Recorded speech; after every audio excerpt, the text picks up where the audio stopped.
Hi friends, आज हम बात करेंगे मध्यकालीन भारत के इतिहास का एक बहुत ही महत्वपूर्ण टॉपिक का नाम है भारत पर मुस्लिम आक्रमण, मुस्लिम इन्वेजन ऑफ इंडिया। इसके बारे में डिटेल से चर्चा करेंगे। ये बहुत ही इंपॉर्टेंट टॉपिक है, कई बार परीक्षा में इससे काफ़ी ज़्यादा सवाल पूछे जाते हैं। बात करें भारत पर आक्रमण की, तो भारत पर 3 मुस्लिम आक्रमण हुए थे, जिनको क्रमवार हम एक एक करके पढ़ने की कोशिश करते हैं। सबसे पहला आक्रमण होता है भारत पर अरबों का आक्रमण। प्रारंभिक आक्रमण माना जाता है और ये किस क्षेत्र में हुआ था आक्रमण? ये हमारे मुख्य रूप से सिंध क्षेत्र में आक्रमण हुआ था। दूसरा आक्रमण होता है भारत पर तुर्क का आक्रमण, इन्वेजन ऑफ तुर्क। ये हमारे अरबों के बाद में हुआ था और ये निर्णायक आक्रमण था, जिसने क्या दिल्ली सल्तनत की नींव रखी थी। फिर इसके बाद होता है हमारा अफगान आक्रमण। अफगान आक्रमण की बात करें तो लोदी वंश के माध्यम से बाद में जब मुगल आक्रमण इसी में शामिल माना जाता है। तो तीनों आक्रमण के बारे में डिटेल से हम चर्चा करते हैं। पहला आक्रमण माना जाता है हमारा भारत पर अरब आक्रमण। तो इसकी बात करें तो भारत पर सबसे सफल मुस्लिम आक्रमण अरबों के द्वारा ही किया गया था। अब ये आक्रमण की बात करें तो इसके लिए एक युद्ध हुआ था, युद्ध का नाम था रावर का युद्ध। रावर का युद्ध की बात करें तो ये 712 ईस्वी में हुआ था। बात करें किस एरिया में हुआ? अरबों का राजस्थान की तरफ आने का प्रयास किया गया। बात करें इसकी तो अरबों ने राजस्थान को जीतने का प्रयास किया था, लेकिन जो गुर्जर प्रतिहार है राजस्थान के, उन्होंने अरबों को कई बार हरा दिया, कई बार पराजित किया, जिससे वे भारत के भीतरी भागों में कभी भी घुस नहीं पाए। तो आप इससे देख सकते हैं जो हमारे हनुमानगढ़ वाला एरिया है, भटनेर का किला, तो इस किले ने कभी भी है ना अरबों को भारत की तरफ आने ही नहीं दिया, मतलब अर्थात वहां से रोक के रखा गया। तो अब 712 ईस्वी की जो रावर का युद्ध था, इसके बारे में थोड़ी चर्चा कर लेते हैं। ये भारत में अरबों का एक निर्णायक विजय मानी जाती है 712 ईस्वी की। युद्ध की बात करें तो ये युद्ध हमारे मोहम्मद बिन कासिम, जो अरब का सेनापति था, और भारत के जो सिंध का एरिया का राजा था दाहिर, जो सिंध के शासक थे, इन दोनों के बीच में होता है। याद रखना, रावर का युद्ध किन किन के बीच होता है? हमारे मोहम्मद बिन कासिम और दाहिर, इन दोनों के बीच में होता है। बात करें सिंध पर आक्रमण और विजय की, तो मोहम्मद बिन कासिम ने सिंध पर आक्रमण किया था और सिंध को जीत लिया था, और यह जीत हमारे भारत में इस्लाम की सबसे बड़ी सफलता मानी जाती है। बात करें दाहिर की और उनके पुत्र जयसिंह की मृत्यु की, तो सिंध का शासक दाहिर और उसका पुत्र क्या है, जयसिंह, दोनों रावर के युद्ध में लड़ते हुए मारे जाते हैं। बात करें रावर के युद्ध की, तो कुछ इतिहासकार कहते हैं कि इस युद्ध में जो मोहम्मद बिन कासिम थे, उनकी सहायता किसने की? बौद्ध भिक्षुओं ने की थी। तो कुछ इतिहासकारों के अनुसार बौद्ध भिक्षुओं ने युद्ध में मोहम्मद बिन कासिम की सहायता की थी, और ये किस कारण हुआ था? क्यों? क्योंकि बौद्ध भिक्षु हमारे दाहिर के से असंतोष के कारण, मतलब उनसे वो दुखी थे, इस वजह से उन्होंने मोहम्मद बिन कासिम की सहायता की थी। हमें इस बारे में जानकारी कैसे मिलती है? तो अरबों की आक्रमण की जानकारी चचनामा नामक एक पुस्तक है, उससे मिलती है। पुस्तक का नाम क्या है? चचनामा। अब चचनामा में चच शब्द का मतलब क्या है? वैसे तो इसका लेखक के बारे में किसी को पता नहीं है, मतलब लेखक अज्ञात है। चच की बात करें तो चचनामा एक अरबी भाषा की एक पुस्तक है। चच की बात करें तो दाहिर, जो हमारे सिंध के शासक थे, तो दाहिर के पिता का नाम चच था, जो हमारे सिंध के ब्राह्मण राजवंश के संस्थापक थे। बात करें हमारे दाहिर का वंश, दाहिर ब्राह्मण वंश के शासक थे। आप इसे याद रखेंगे। अब हम बात करेंगे अरबों का आक्रमण के कारण। आखिर अरबों ने आक्रमण क्यों किया?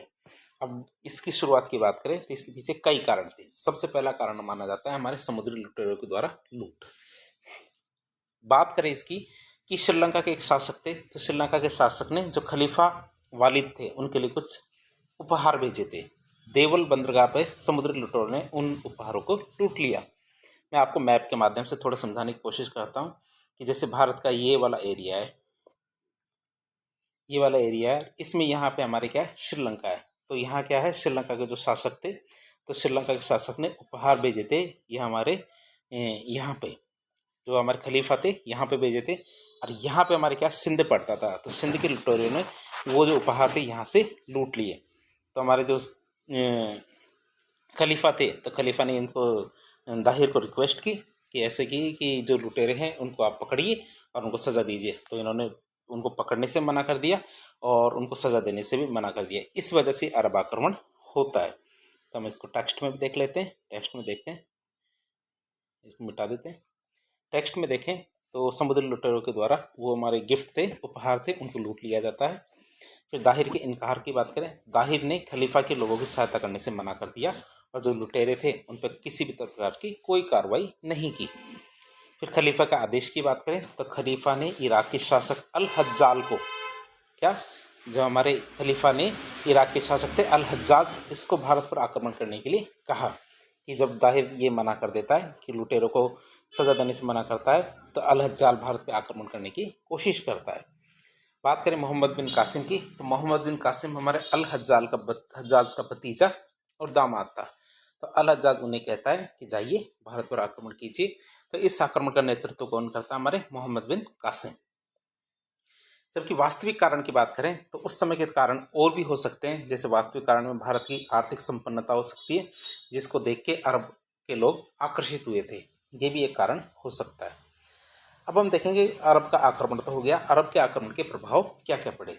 तो सिंध पर अरब आक्रमण के दूरगामी और बहुत लंबे समय तक प्रभाव पड़े। जैसे अरबों के आने से क्या हुआ? व्यापार वाणिज्य में वृद्धि होती है। तो अरबों के आने से भारत और अरब दोनों देशों के बीच में व्यापार वाणिज्य में वृद्धि होती है। सांस्कृतिक प्रभाव की बात करें तो चरक संहिता का अरबी में अनुवाद होता है। उस समय भारतीय चिकित्सा ग्रंथ चरक संहिता का अरबी में अनुवाद किया जाता है, जिससे भारतीय चिकित्सा ज्ञान अब अरब में भी फैल गया था। बात करें पंचतंत्र के अरबी अनुवाद की, तो प्रसिद्ध भारतीय कहानियों का संग्रह पंचतंत्र का कलीला दमना नाम से अरबी में अनुवाद किया जाता है, जो पश्चिमी दुनिया में काफी ज्यादा प्रचलित होता है। पंचतंत्र हमारे जो विष्णु शर्मा के द्वारा लिखी गई एक पुस्तक थी, जिसमें जीव जंतुओं और जो जंगल के जीव है उनके माध्यम से नैतिक शिक्षा और प्रशासनिक शिक्षा दी जाती है। तो उसका क्या, कलीला दमना नाम से अरबी में अनुवाद किया जाता है। बात करें ब्रह्मगुप्त की पुस्तकों और अरबी अनुवाद की, तो भारतीय गणितज्ञ और खगोल शास्त्री ब्रह्मगुप्त की पुस्तकों का अरबी भाषा में अनुवाद किया जाता है। जैसे ब्रह्म स्फुट सिद्धांत, इसका अनुवाद अल सिंध हिंद के नाम से किया जाता है। आपसे याद रखेंगे, ब्रह्म स्फुट सिद्धांत पुस्तक का अनुवाद किस नाम से किया जाता है? अल सिंध हिंद के नाम से किया जाता है। फिर खंडन खाद्य की बात करें तो इसका अनुवाद अल अरकंद के नाम से किया जाता है। नाम ही आप याद रखेंगे, अल अरकंद के नाम से इसका अनुवाद किया जाता है। फिर भारतीय दशमलव प्रणाली की बात करें तो ये भी अरब में काफ़ी ज़्यादा प्रचलित होती है। तो अरबों ने भारतीय दशमलव प्रणाली को ग्रहण किया और इसे अरब देशों में अल ख्वारिज्म के नाम से प्रसिद्ध किया। नाम आप याद रखेंगे, भारतीय जो दशमलव प्रणाली है इसको अल ख्वारिज्म के नाम से वहाँ प्रसिद्ध किया, और यह भारतीय गणित की सबसे बड़ी देन मानी जाती है अरबों के लिए। एक हिंदसा की बात करें तो अरब देशों में भारतीय दशमलव प्रणाली को हिंदसा के नाम से जाना जाता है। आप इसे याद रखें, हिंसा मतलब अरब देशों में जो भारतीय दशमलव प्रणाली प्रचलित होती है, तो इसे ही क्या कहते हैं? हिंदसा कहा जाता है। फिर अरबी संख्या पद्धति की बात करें तो जैसे जैसे समय आगे बढ़ता है तो कालांतर में यूरोपीय देशों ने भारतीय दशमलव प्रणाली को अरबों से ग्रहण किया, और यूरोपीय देशों में भारतीय दशमलव प्रणाली को अरबी संख्या पद्धति कहा जाने लगा, जो वैसे देखा जाए तो मूल रूप से भारतीय पद्धति ही थी। भारतीय विद्वान का सम्मान, तो खलीफा ने भारतीय विद्वान माणिक्य का सम्मान किया था। आप इसे याद रखेंगे, विद्वान का नाम है माणिक्य, तो माणिक्य का सम्मान किया जाता है खलीफा के द्वारा, जो भारतीय ज्ञान के प्रति अरबों के सम्मान को दर्शाता है कि भारतीय ज्ञानी व्यक्ति थे। कौन? माणिक्य। इनका सम्मान कौन करता? खलीफा। फिर शिक्षा केंद्रों की स्थापना की बात करें तो मोहम्मद बिन कासिम ने सिंध में, कहा? सिंध में मकतब का मतलब होता है जो प्राथमिक शिक्षा केंद्र होते हैं। वर्तमान में देखें तो हमारे 5वीं तक की जो शिक्षा की स्कूलें होती है प्राथमिक में गिनती आती है, तो मकतब कहा जाता था उस समय। तो मोहम्मद बिन कासिम ने सिंध में मकतब और मदरसा मतलब जो 8वीं से ऊपर की स्कूलें होती है वर्तमान में देखें तो उस समय क्या कहा जाता था? मदरसा। तो 2 तरह की शिक्षा के केंद्र स्थापित किए, मकतब मतलब प्राथमिक शिक्षा केंद्र और दूसरा मदरसा मतलब उच्च शिक्षा केंद्रों की स्थापना की। फिर एक प्रकार का कर होता है जजिया कर, तो पहली बार सिंध में जजिया कर लागू किया गया। जजिया कर मतलब जो गैर मुस्लिम लोग होते हैं अर्थात जो गैर धार्मिक होते हैं, मतलब दूसरे धर्म से संबंधित होते हैं, उनसे एक प्रकार का धार्मिक कर लिया जाता है, जो कर होता है हमारे जजिया कर, जो हमारे मुगल काल में अकबर के द्वारा समाप्त कर दिया जाता है जजिया कर। तो जजिया कर के बारे में यदि आपसे पूछा जाए तो आपको क्या बताना है? जजिया एक प्रकार का राजनीतिक कर होता है जो हमारे गैर मुसलमानों पर लगाया जाता है, और ये सुरक्षा और मुस्लिम शासन के अधीन रहने के एवज में लिया जाता है कि उनकी सुरक्षा की जाएगी, साथ ही साथ मुस्लिम शासन के यदि अधीन आपको रहना है तो आपको ये वाला टैक्स तो देना ही होगा। तो इस तरह हमने पहला अरबों का आक्रमण देख लिया। अब हम देखेंगे भारत पर तुर्कों का आक्रमण या तुर्की आक्रमण की बात करें तो अरब आक्रमणों के बाद भारत पर तुर्कों का आक्रमण हुआ, जो सब अधिक आक्रामक और दूरगामी प्रभाव वाले थे, मतलब लंबे समय तक इसका प्रभाव पड़ा था। तुर्क की बात करें, तुर्क कौन थे? तुर्क मध्य एशियाई बर्बर जनजाति थी, अर्थात यह मार काट में काफी ज्यादा विश्वास रखती थी, एक प्रकार की बर्बर जनजाति थी, जो हमारे इस्लाम में परिवर्तित होने के बाद एक बड़ी सैन्य शक्ति बन जाती है। अब हम बात करें तुर्क की, तो तुर्क शासक कौन कौन से थे? तो भारत पर आक्रमण करने वाले तुर्क शासक कौन कौन से थे, उनके नाम देखें। तो सबसे पहले आता है हमारे अल्पतकीन, फिर आता सुबुतकीन, फिर आता मोहम्मद गजनवी, और लास्ट आता हमारे मोहम्मद घोरी। या आपको इसको याद रखेंगे कि मोहम्मद गजनवी और मोहम्मद घोरी इन दोनों का कोई रिलेशन नहीं है। सबसे पहले आते हैं अल्पतकीन। अल्पतकीन की बात करें तो अल्पतकीन ने 962 ईस्वी में तुर्क साम्राज्य की स्थापना की थी। सन आप याद रखेंगे 962 ईस्वी। तो अल्पतकीन ने क्या किया? तुर्क साम्राज्य की स्थापना की। कब? 962 ईस्वी में। अर्थात अल्पतकीन तुर्क साम्राज्य का संस्थापक था, जो हमारे गजनी अफगानिस्तान में केंद्रित था। कहाँ? गजनी अफगानिस्तान में केंद्रित था यह साम्राज्य। फिर आता सुबुतकीन। सुबुतकीन की बात करें तो सुबुतकीन कब शासक बनता है? तो सुबुतकीन 977 ईस्वी में शासक बनता है, और पहला तुर्क आक्रमणकारी भी हमारे सुबुतकीन ही था। बात करें भारत पर आक्रमण करने वाला पहला तुर्क कौन था? सुबुतकीन। सुबुतकीन की बात करें तो सुबुतकीन ने जयपाल को हराया था। तो सुबुतकीन ने हिंदू शाही वंश के शासक जयपाल को हराया था, जो हमारे पेशावर और पंजाब के क्षेत्रों पर शासन कर रहे थे। कौन? हमारे जयपाल। तो जयपाल कहाँ कहाँ शासन कर रहे थे? पेशावर और पंजाब, जो वर्तमान पाकिस्तान में पड़ते हैं, तो वहां उनको हराया था किसने? सुबुतकीन ने। तीसरे आते हैं हमारे महमूद गजनवी। महमूद गजनवी की बात करें तो महमूद गजनवी भारत पर लगातार 17 आक्रमण करने के लिए जाने जाते हैं। ऐसा नहीं एक ही बार आक्रमण किया था, उन्होंने 17 बार आक्रमण किया था। अब बात करें महमूद गजनवी की, तो ये शासक बनते हैं हमारे 998 ईस्वी में। बात करें इनके संबंध की, तो महमूद गजनवी सुबुतकीन का बेटा था। बात करें इनके महमूद गजनवी की प्रतिज्ञा की, तो महमूद गजनवी ने खलीफा के सामने प्रतिज्ञा की थी कि वह हर साल हिंदुस्तान पर आक्रमण करेगा। तो हिंदुस्तान पर प्रतिवर्ष आक्रमण करने के उसने प्रण लिया था, और इस प्रकार उसने कितने? 17 आक्रमण किए। बात करें आक्रमणों की, तो महमूद गजनवी ने भारत पर 17 आक्रमण किए, जो 1000 ईस्वी से 1027 ईस्वी तक चले थे। बात करें अंतिम आक्रमण या अंतिम अभियान की, तो महमूद गजनवी का 17वां और अंतिम अभियान 1027 ईस्वी में जाटों के विरुद्ध था। ये हमारे भरतपुर, राजस्थान के भरतपुर, धौलपुर और इस वाले एरिया में जाटों का काफी ज्यादा प्रभाव था, तो उनके विरुद्ध हुआ था। बात करें महमूद गजनवी को सुल्तान की उपाधि, तो महमूद गजनवी ने सिस्तान के शासक अलफ बिन अहमद को पराजित करके, नाम आप याद रखेंगे, खलफ बिन अहमद को हरा करके सुल्तान की उपाधि धारण की थी। किसने? महमूद गजनवी ने। बात करें पहले मुस्लिम शासक की, तो महमूद गजनवी पहला मुस्लिम शासक था जिसने सुल्तान की उपाधि धारण की थी। अब बात करें खलीफा की द्वारा उपाधि, महमूद गजनवी को सुल्तान की उपाधि किसने दी थी? खलीफा ने।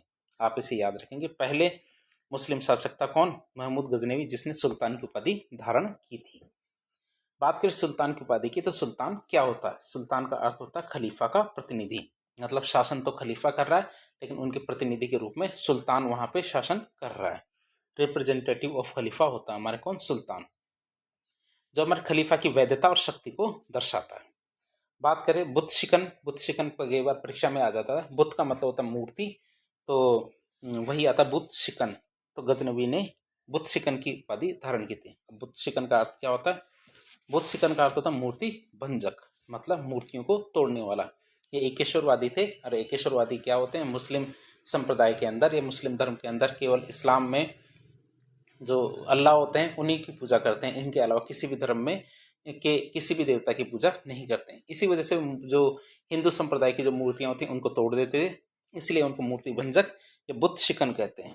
तो मंदिरों और मूर्तियों को तोड़ने की उनकी जो नीतियां हैं उसको दिखाता है। यही हमारे औरंगजेब की नीति थी। बात करें महमूद गजनवी के आक्रमण की, आक्रमण की बात करें तो वहिंद पर उन्होंने सबसे पहला आक्रमण किया 1000 ईस्वी में। इस आक्रमण में उन्होंने जयपाल को हराया, और जयपाल ने अपमानित होकर क्या किया? आत्महत्या कर ली, क्योंकि जयपाल को हारने की आदत नहीं थी। इसी वजह से वह क्या है, हारने के बाद आत्महत्या कर लेता है। दूसरे आक्रमण की बात करें तो मुल्तान, जो लाहौर में पड़ता है, वहां पे आक्रमण किया 1004 ईस्वी में। फिर नारायणपुर अलवर में 1009 में, थानेश्वर हरियाणा में 1014 ईस्वी में, कश्मीर में आक्रमण करते हैं, लेकिन वो पूरी तरह से सफल नहीं होते हैं 1016 में। और एक तरह से दुर्लभ असफल अभियान था। क्यों? क्योंकि वहां काफी ज्यादा ठंड पड़ती है। फिर आता कन्नौज और मथुरा, तो 1018 से 1019 तक। अल बरूनी इसी समय भारत आया था। आप इसके बारे में आगे पढ़ेंगे, अल बरूनी के बारे में। फिर प्रभास पाटन, जिसे हम सोमनाथ भी कहते हैं, 1025 ईस्वी में। और जाटों के विरुद्ध अभियान, हमारे आखिरी जो अभियान था 1027 ईस्वी में उन्होंने किया था। ये कुछ महत्वपूर्ण अभियान थे 17 में से, जो उन्होंने महमूद गजनवी ने भारत में किए थे। अब बात करें सबसे खास अभियान, जो था प्रभास पाटन, जिसे हम सोमनाथ भी कहते हैं। महमूद गजनवी का सबसे प्रसिद्ध और धन धान्य वाला अभियान था कौन सा? प्रभास पाटन का, जिसे हम सोमनाथ का अभियान भी कहते हैं। अब यह अभियान कब किया गया? यह अभियान हमारे 1025 ईस्वी में किया गया था। सबसे सफल अभियान की बात करें तो सोमनाथ पर आक्रमण महमूद गजनवी का सबसे सफल अभियान था, जहां से उसे भारी मात्रा में धन प्राप्त होता है। कहां से?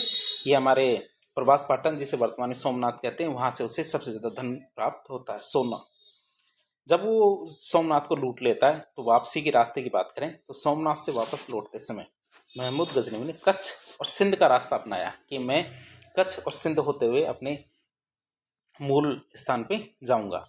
तो रास्ते में आते हैं हमारे जाट, तो जाटों के द्वारा उनको वापस जाते समय लूट लिया जाता है। तो गुजरात के जाट किसानों ने महमूद गजनवी को लूटने का प्रयास किया, जिसके बाद में जाटों के विरुद्ध अभियान होता है अगला वाला, और आखिरी अभियान हमारे जाटों के विरुद्ध होता है। क्यों? क्योंकि महमूद गजनवी नाराज हो जाता है इनसे, जाटों से। फिर गुजरात के शासक की बात करें तो इस आक्रमण के समय भीम प्रथम गुजरात का शासक था, जिसकी राजधानी मानी जाती है अनहिल पाटन। आप इसे याद रखेंगे। जो हमारे सिरोही वाला एरिया है, उसके आसपास के एरिया में भीम प्रथम थे, जो वर्तमान में तो गुजरात पड़ता है, लेकिन पहले गुजरात, राजस्थान ऐसे कुछ राज्य नहीं हुआ करते थे। तो वहाँ शासन करते थे कौन? भीम प्रथम, उनकी माता जी की सहायता से, जिसकी राजधानी क्या मानी जाती है? अनहिल पाटन। भीम प्रथम के वंश की बात करें तो भीम प्रथम चालुक्य या फिर सोलंकी राजवंश का शासक था। आपसे याद रखेंगे। जो आखिरी अभियान था हमारे जाटों के विरुद्ध अभियान, उसके बारे में थोड़ी चर्चा करते हैं। जो जाटों के विरुद्ध अभियान की बात करें तो जाटों के विरुद्ध अभियान हमारे 1027 ईस्वी में हुआ था, जो आखिरी अभियान था। अंतिम अभियान की बात करें तो यह महमूद गजनवी का अंतिम अभियान था। अब हम बात करेंगे महमूद गजनवी के दरबारी विद्वानों की। ऐसा नहीं था केवल वो लूटने का कार्य करते थे, उनके दरबार में विद्वान भी हुआ करते थे। बात करें उनके कौन कौन से विद्वान थे। एक थे हमारे उत्बी। उत्बी के लिए जाने तो उत्बी ने कौन सी पुस्तक लिखी? किताब उल यामिनी। आप पुस्तक का नाम है, आप याद रखेंगे। उत्बी की बात करें तो उत्बी की पुस्तक का नाम है किताब उल यामिनी। यह हमारे महमूद गजनवी के अभियानों को विस्तृत जानकारी यहाँ से मिलती है हमें, किताब उल यामिनी से। फिर वैहाकी, वैहाकी की बात करें तो वैहाकी ने कौन कौन सी पुस्तकें लिखी है? तो वैहाकी की पुस्तक की बात करें तारीख ए सुबुतगिन और एक थी तारीख ए मसूदी। ये दोनों ग्रंथों की बात करें तो ये ग्रंथ गजनवी वंश के इतिहास पर प्रकाश डालते हैं। इतिहासकार लेनपुल की बात करें तो लेनपुल ने वैहाकी को पूर्व का पेप्स कहा है, जो उनके ऐतिहासिक लेखन के महत्व को दिखाता है कि उनका महत्व कितना जाता है, कि उनके द्वारा लिखी गई चीज़ों से हमें इतिहास के बारे में बहुत कुछ जानने को मिलता है।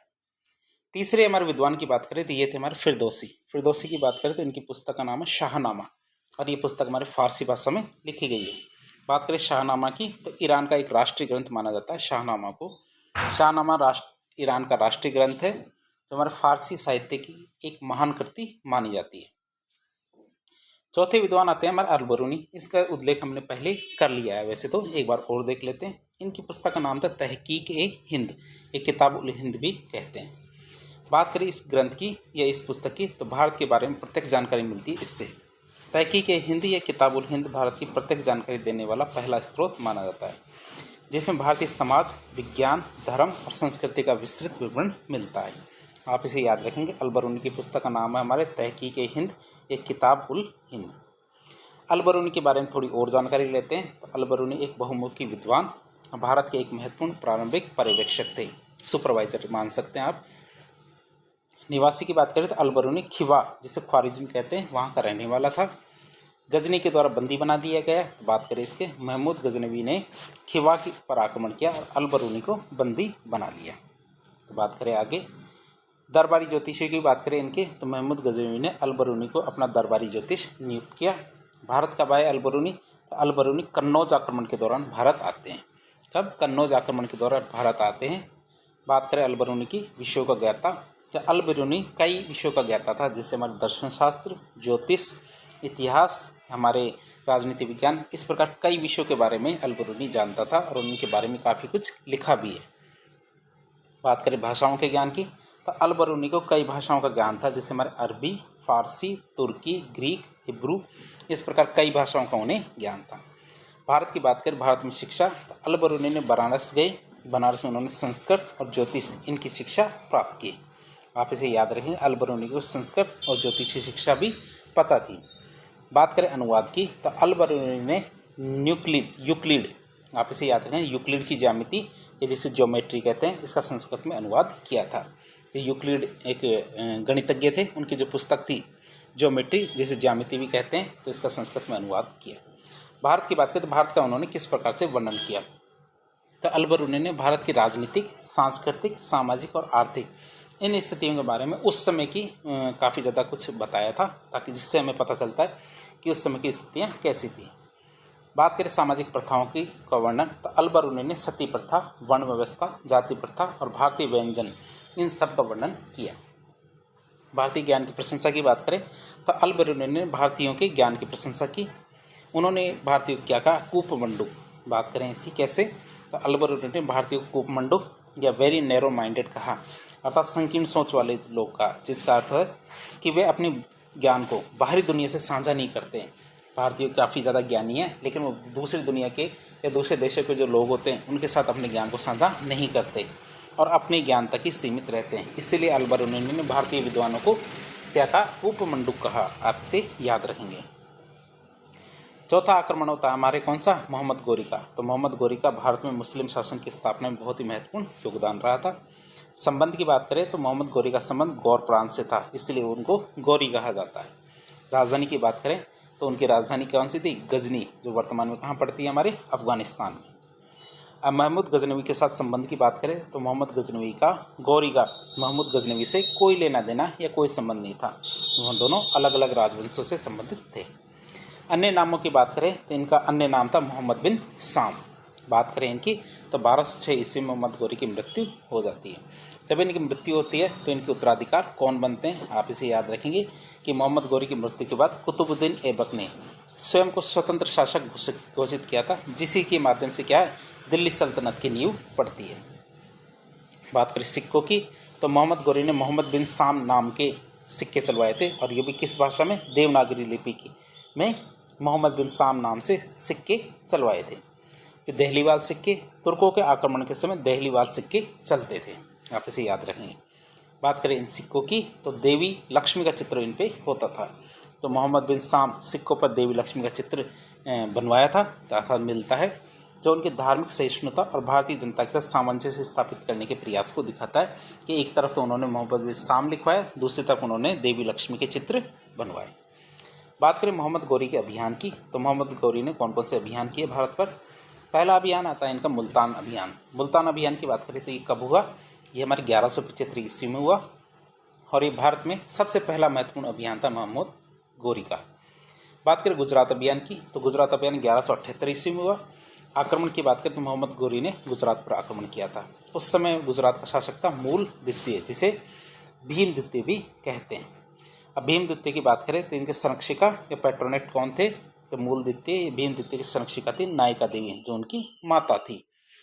वास्तविक शक्ति की बात करें तो वास्तविक शक्ति भीम द्वितीय की माता नायिका देवी के हाथों में थी, अर्थात ये युद्ध था। ये युद्ध वैसे तो भीम द्वितीय ने लड़ा था, लेकिन वास्तव में उसका जो कंट्रोल किसके हाथ में था, नायिका देवी, जो उनकी माता थी। बात करें गुजरात की राजधानी उस समय अनिल पाटन हुआ करती थी। बात करें मोहम्मद गोरी की विजय की, तो नायिका देवी ने आबू पर्वत के पास में मोहम्मद गोरी को बुरी तरह से हराया था। ऐसा नहीं है कि नायिका देवी ने मोहम्मद गोरी को हराया नहीं, तो मोहम्मद गोरी की सबसे बड़ी हार मानी जाती है ये। फिर आता तराइन का युद्ध, जो सबसे ज़्यादा फेमस युद्ध था, 1191 ईस्वी में होता है। ये युद्ध हमारे पृथ्वीराज चौहान तृतीय और जो हमारे मोहम्मद गोरी, इन दोनों के बीच में होता है। परिणाम की बात करें तो तराइन के पहले युद्ध में हमारे पृथ्वीराज चौहान जीत जाते हैं। इसके बारे में काफ़ी ज़्यादा डिटेल से हम राजस्थान के इतिहास में देखते हैं। दूसरा होता है हमारा तराइन का दूसरा युद्ध, जो हमारे 1192 ईस्वी में होता है। बात करें युद्ध की, तो ये युद्ध भी हमारे पृथ्वीराज चौहान तृतीय और मोहम्मद गोरी के बीच में होता है।